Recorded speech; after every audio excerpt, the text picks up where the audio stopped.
when you say telemarketers, you know, the contact centre industry is not about telemarketing. The contact centre, when I had Salesforce and we had thousands of people on phones, someone would say, what do you do? I'd say, oh, we operate outsourced call centre. Oh, telemarketers, you're the people ringing us at 7 o'clock at night when we're trying to have dinner. I'd say, no, we're not. But if you look at traditional telemarketing, often it's very poorly done by most organisations that do it. It's based on a number of simple metrics like conversion rate. The agents are not in any way skilled to support the brand or the brand promise or the measures within the brand. They're there to make enough calls to make a sale, make enough calls to make a sale, enough calls to make a sale. And so predictive dialers, driving calls. I think that telemarketing, traditional telemarketing, is really entering the last phases of its usefulness. And I'll tell you why. In Australia, for example, we have the do not call hotline. In the US, do not call hotline. People have now opted out of being called. They're fed up with being bothered by badly trained, poorly commissioned telemarketers. But it's interesting, while a bank, for example, is telemarketing its own customers to sell them, let's say, credit card insurance. So you have a bank with a huge credit card customer base. Outbounding telemarketing is going on to try and sell these people credit card insurance, and it's all done on percentages. Let's make 100 calls, let's engage with 30 of these customers and present them, let's then close 10 of them. So it's all a numbers game. This is how these things are constructed. What happens is that 70 or 80 of those customers are annoyed by the bank calling them. Like, they're doing things. Don't call me. I don't want credit card insurance. Go away. What's interesting is while that activity is going on their website, there are probably hundreds of customers looking at credit card insurance with no one to talk to. So I think that inevitably products like Live Person will replace telemarketing because the emphasis will look to the website and to digital marketing to sell these products. And while visitors are on the site looking at the products, these enterprises will be connecting them to agents. And that's where the selling, the telemarketing, if you wish, will go on with warm prospects from the internet. Doesn't that make more sense than cold calling and annoying people?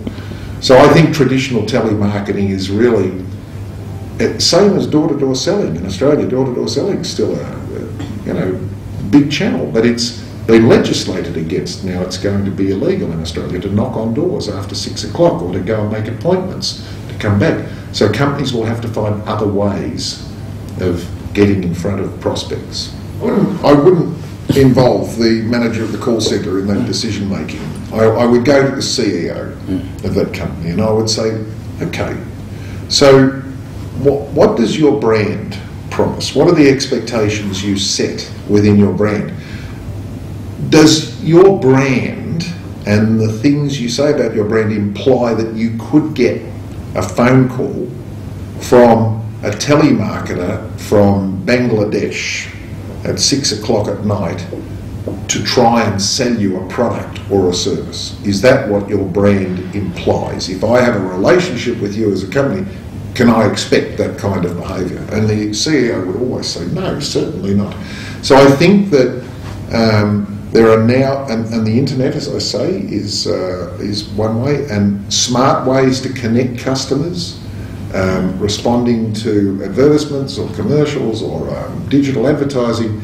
I think they're much smarter ways of reaching prospects and qualified customers than outbounding and cold calling. So you'll never stop telemarketing, Alan, but telemarketing isn't the contact centre industry. The contact centre industry is about what you asked me about before. It's about building a relationship with a customer. It's about opening a dialogue with the customer. Genesis have this new conversation manager product. We call it in our platform dialogue routing.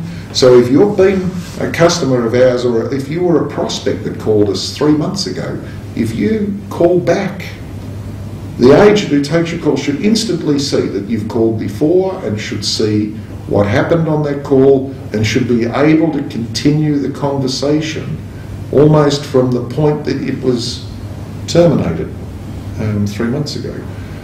The frustration is you call big telcos. I know one telco that we recently had reason to call, which has got a big call centre in India. We were passed 3 times from one area to another, and within the one phone call, which by the way took 45 minutes, there was no transfer of information about the previous conversation to the other department. We had to start from the beginning and explain the whole thing again. So the technology exists to open conversations with customers, to hold a dialogue with them, to build a relationship with them, and I think this is the future. It's not about one-off transactional value-based sales calls to try and get a sale, because they're not even strong customers. Once they've bought, they're susceptible. You know where I come from in Victoria, in Australia, the energy companies have the energy business has been deregulated. So all of the gas and electricity suppliers, the retailers, are competing. And I've heard, and I don't know whether this is right, it sounds fantastic, but I've heard a figure that every household in Melbourne, which is my home city, a city of 4 million people, every household has actually churned 6 times since the beginning of deregulation. And that's because all of the energy companies are conducting door-to-door campaigns and outbound telemarketing campaigns, and they're just shifting customers here and there and one to the other. And today customers don't know whether they're getting the best deal or the worst deal, or they're getting ripped off, and this is media. There's media attention on this now. The press are interested in, there's so many customers complaining that they're paying too much or they haven't had a bill for 8 months. And these are big professional companies that should have very strong relationships with their customers, and instead they're sending commissioned salespeople around to move them one to the other, churn them, it's called, Alan. And this is not a way to build a sustainable relationship with a customer.